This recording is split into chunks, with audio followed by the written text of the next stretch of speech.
اعوذ باللہ من الشیطان الرجیم بسم اللہ الرحمن الرحیم ہن لباس لکم وانتم لباس لہن۔ ناظرین کرام، سب سے پہلے ہم آپ کی خدمت میں اور بالخصوص حضرت حجت بن الحسن علیہ السلام کی خدمت میں ان کے جد امجد حضرت کریم اہل بیت حضرت امام حسن مجتبیٰ علیہ السلام کی ولادت بسعادت کی مبارکباد پیش کرتے ہیں اور یہ دعا کرتے ہیں کہ پروردگار ہمیں ان کے نقش قدم پر چلنے کی توفیق عطا فرمائے۔ چونکہ ہمارا عنوان پری میرج اور پوسٹ میرج کے حوالے سے ہے، لہٰذا آج بھی ہماری کوشش ہوگی کہ سرکار امام حسن علیہ السلام کی گفتگو کے ساتھ ساتھ اس عنوان کو بھی ہمراہ رکھیں اور ساتھ بیان کریں۔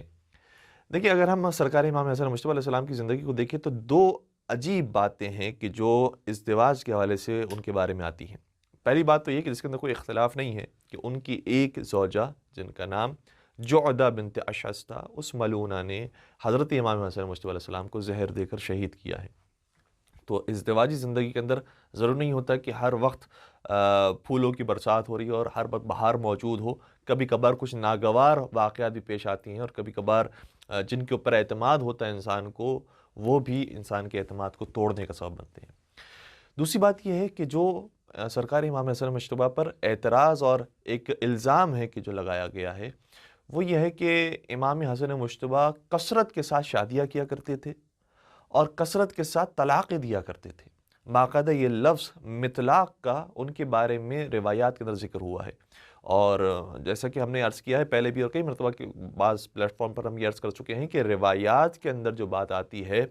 وہ کبھی بھی ضروری نہیں کہ 100% سچی بات ہو، اس کے اندر کذب اور صدق کا احتمال پایا جاتا ہے۔ ممکن ہے کہ کچھ باتیں صحیح ہوں، ممکن ہے کہ کچھ باتیں صحیح نہ ہوں، لہٰذا ہمیں بررسی کرنا چاہیے اور چیک کرنا چاہیے کہ کون سی باتیں ٹھیک بیان ہوئی ہیں اور کون سی ٹھیک نہیں۔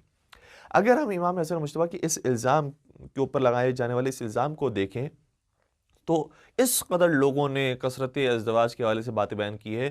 کہ انسان کی عقل حیران رہ جاتی ہے۔ یعنی اگر بات صرف یہاں تک ہوتی کہ چلے امام حسن مجتبیٰ نے 4 شادیاں کی یا بعض کو طلاق دے دی اور اس کے بعد پھر 8 شادیاں ہو گئی، 10 تک ہو گئی شادیاں، بات پھر بھی قابل ہضم ہے، لیکن لکھنے والوں نے تعداد 200، 300 اور حتیٰ 400، 500 تک کی تعداد لکھی کہ اتنی کثرت کے ساتھ امام حسن مجتبیٰ علیہ السلام نے شادیاں کی تھی۔ اور یہ جو خود فگرز کے اندر اختلاف پایا جاتا ہے کہ بعض لکھ رہے ہیں کہ 8 تھی، بعض لکھ رہے ہیں کہ چلیں 10 تھی، بعض لکھ رہے ہیں کہ نہیں 200 تھی، بعض لکھ رہے ہیں 400 تھی، 500 تھی، تو یہ خود اس بات کی دلیل ہے کہ کوئی حتمی رائے ان کو معلوم نہیں ہے، بس جس کا جتنا دل آیا اس نے اتنا ہی فگر بنا کر پیش کر دیا۔ اور ایسا ہوا کب ہے اور کیوں ہوا ہے؟ دیکھیں، اس لیے یہ معاملہ سامنے آیا ہے کیونکہ بنی عباس کی جب حکومت قائم ہوئی تھی تو بنی عباس کے ساتھ ساتھ جن کا ذکر اس زمانے میں آ رہا تھا کہ ان کو حکومت میں حصہ ملے گا، وہ سادات حسنی تھے، جیسے نفس زکیہ ہیں، جیسے عبداللہ محض ہیں۔ تو ان افراد کے بارے میں یہ احتمال تھا کہ ان کو بھی حکومت کے اندر کوئی حصہ ملے گا، لیکن ہوا یہ کہ جب حکومت بننا شروع ہو گئی تو سادات حسنی کو بالکل کنار لگا دیا گیا اور ان کے اوپر ظلم و ستم بٹھایا گیا۔ تو اس زمانے میں منصور دوانکی کی طرف سے اور اسی طرح کے جو ظالم حکمران تھے بنی عباس کے، ان کی طرف سے یہ الزام سرکار امام حسن مجتبیٰ کی ذات پر لگایا گیا کہ تمہارے دادا وہ ہیں کہ جنہوں نے بہت کثرت کے ساتھ شادیاں کی اور بہت کثرت کے ساتھ طلاقیں دی۔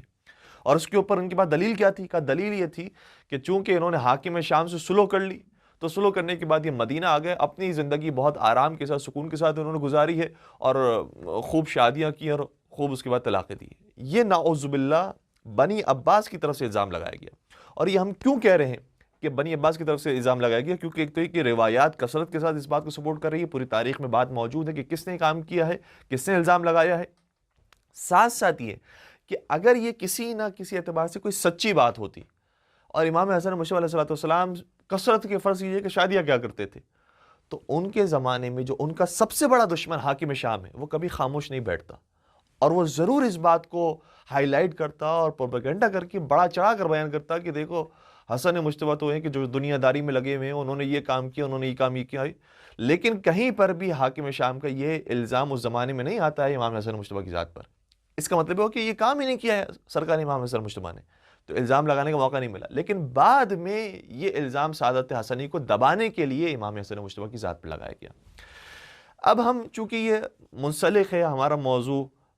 پری میرج کے عنوان سے اور حضرت امام حسن مجتبیٰ کا بھی ذکر آیا ہے، تو ایک اور سوال لوگوں کی طرف سے آتا ہے کہ مولانا نے بتائی کہ کیا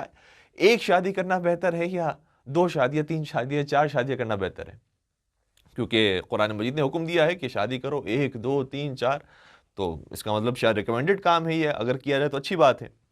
دیکھیے روایات کے اندر 2 طرح کے مفہوم ہمارے سامنے آئے ہیں، کہیں پر بیان کیا گیا ہے کہ اچھی بات ہے، ریکمینڈڈ ہے انسان 4 شادیاں کرے، کہیں پر بیان کیا گیا ہے کہ نہیں، ایک شادی پر اکتفا کرنا یہ زیادہ مناسب ہے جب انسان کی زندگی اچھی گزر رہی ہے۔ اور ہمارے سامنے سب سے بہترین مثال خود نبی اکرم حضرت محمد مصطفیٰ صلی اللہ علیہ وآلہ وسلم کی ہے، کہ جب حضرت خدیجہ طاہرہ سلام علیہ سے انہوں نے شادی کر لی، تو اگر یہ کوئی بہت ریکمینڈڈ کام ہوتا تو یقیناً پیغمبر کچھ ہی سالوں کے بعد کسی اور خاتون سے بھی شادی کرتے، لیکن جب تک جناب خدیجہ طاہرہ زندہ رہی، اور وہ جو زندہ رہی ہیں وہ 25 سال تک زندہ رہی ہیں پیغمبر کے ساتھ، تو اس 25 سالہ دور کے اندر پیغمبر نے کوئی شادی کسی اور خاتون سے نہیں کی ہے، اور ان کی وفات کے بعد تقریباً مزید پیغمبر 10 سال حیات رہے ہیں ظاہری طور پر، تو ان 10 سالوں کے اندر 9 اور خواتین سے، اور بعض روایتوں کے مطابق 10 خواتین سے اور شادیاں کی ہیں، یعنی گویا ہر سال ایک شادی۔ تو اس سے ہمیں بات سمجھ میں آتا ہے کہ اگر انسان کی ازدواجی زندگی بہت اچھی گزر رہی ہو تو پھر ضرورت نہیں ہے کہ انسان دوسری اور تیسری شادی کی طرف جائے، اور پہلی جو ہے وہ خاتون کے ساتھ بگاڑ پیدا کرے اور زندگی کو خراب کرنے کا سبب بنے۔ اور یہی ہمیں سنت پھر مولا متقیان امیر المؤمنین حضرت علی بن ابی طالب علیہ السلام کی سیرت میں بھی دکھائی دیتی ہے کہ جب تک حضرت فاطمہ زہرا السلام علیہ حیات رہیں اس وقت تک مولا علی نے کوئی دوسرا نکاح نہیں فرمایا۔ تو اگر پہلی خاتون سے پہلی شادی بہت اچھے انداز میں آگے بڑھ رہی ہے تو پھر بلا وجہ انسان دوسری تیسری کی طرف نہ جائے۔ اچھا، کبھی کبھار لوگ بہانہ تراشتے ہیں اور کہتے ہیں نہیں یہ تو سنت رسول ہے کہ انہوں نے 9 شادیاں کی تھی، یہ تو سنت صحابہ ہے کہ وہ بہت زیادہ کثرت کے ساتھ شادیاں کرتے ہیں، اور باقاعدہ ہم نے سوالات پڑھے ہیں کہ مولانا میرا دل یہ چاہتا ہے کہ میں سنت رسول پر عمل کروں، تو آپ کو سنت رسول صرف شادی کے معاملے میں دکھائی دیتی ہے کہ انہوں نے اگر 9 شادیاں کی تھی تو ہمیں بھی 9 شادیاں۔ وہ پہلے تو یہ کہ صادق اور امین تھے، ہم اپنی زندگی میں کتنے صادق اور امین ہیں، وہ اتنے خوش اخلاق تھے کہ انک لعلی خلق عظیم، ہم کتنے خوش اخلاق ہیں، وہ ہر شب نماز شب پابندی سے پڑھا کرتے تھے، ان کے اوپر واجب قرار دی گئی تھی، ہم کتنی نماز شب پڑھا کرتے ہیں۔ تو سنت رسول کا سلوگن استعمال کر کے ہم اس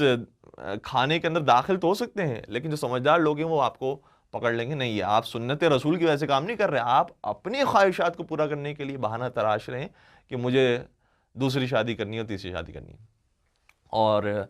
بعض لوگ جو ہے وہ کسی اور انداز سے بہانہ تراشتے ہیں، بعض کو جو ہے وہ دین سے اور سنت رسول سے اور اس کے سروکار نہیں، وہ دنیاوی معاملات کے اندر عجیب و غریب الزامات لگا کے۔ ایک کیس تھا جو ایک قاضی کے پاس آیا، خاتون آئی اپنے شوہر کے ساتھ کہ مجھے اس سے طلاق لینی ہے۔ کہا کہ کیا بات ہے، کیوں طلاق لینی ہے؟ کہا کہ میرا شوہر ایک سفر پر گیا تھا، اور وہاں ایک سفر پر جو باہر ہوٹل بنی ہوئی تھی، وہاں ہوٹل کے باہر وہ چائے پی رہا تھا، تو چائے کو کپ سوسر میں نکال کر ایک خاص انداز میں جو ایک خاص ساؤنڈ کے ساتھ ہوتا ہے اس طرح سے وہ پی رہا تھا، اور میری دوستوں نے وہاں، میری سہیلیوں نے وہاں دیکھ لیا، میرا بہت مذاق اڑایا کہ دیکھو تمہارا شوہر اس طرح سے، اور مووی بنا دی اس طرح سے تمہارا شوہر جو ہے وہ چائے پیتا ہے۔ تو میں ایسے شوہر کے ساتھ، ایسے مرد کے ساتھ نہیں رہ سکتی کہ جو میری بے عزتی کرنے والا ہو اور میری توہین کا سبب بنے، اس لیے میں اسے طلاق لینا چاہتی ہوں۔ تو اگر آپ بہانے تراشنے کی کوشش کریں گے تو بہانے تو بہت ہیں، مرد کا انداز اور ہے چلنے پھرنے کا، مرد کی سوچ اور ہے، خاتون کی سوچ اور ہے، اور بہت سارے اور مسائل ہیں۔ ایک اور کیس اسی طرح کا تھا، ایک قاضی کے پاس آیا، وہ بھی اپنے شوہر کی شکایت لے کر آئی کہ میں اپنے شوہر سے طلاق لینا چاہتی ہوں۔ قاضی نے کہا کہ بات کیا ہے؟ کہا بات یہ ہے کہ میں بہت پڑھی لکھی ہوں، میں نے بیچلر کیا ہوا ہے، میرا شوہر جو میٹرک پاس ہے، اور میں جاتی ہوں دفتر میں، وہاں جا کر کام کرتی ہوں، ایک بڑی پوسٹ کے اوپر ہوں، اور میرا شوہر جو ہے وہ ٹیکسی چلاتا ہے، تو میری بڑی بے عزتی ہوتی ہے۔ تو ہم میں بہت اختلاف ہے، اب ہم جو ہے وہ آگے نہیں بڑھا سکتے زندگی کو۔ تو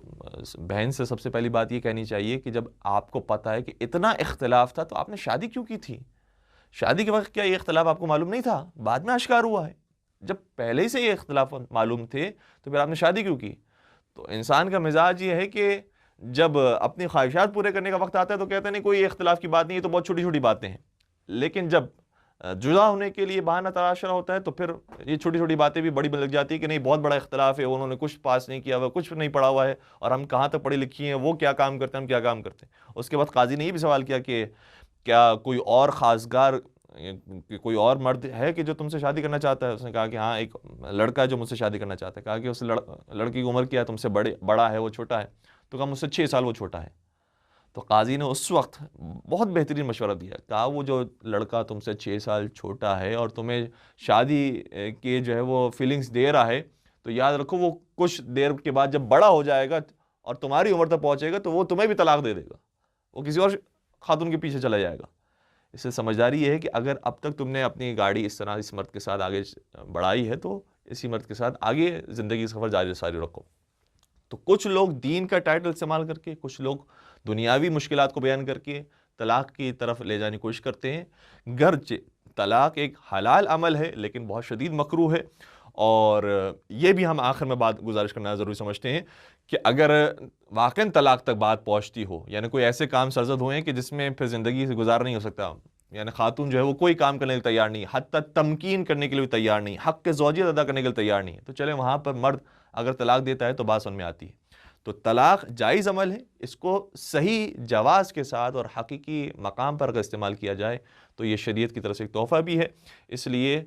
کسی بھی چیز کا غلط استعمال انسان کو نقصان کی طرف لے جا سکتا ہے، اور اگر اس کا صحیح استعمال کیا جائے تو وہ بھلائی کی طرف لے جا سکتا ہے۔ والسلام علیکم ورحمۃ اللہ وبرکاتہ۔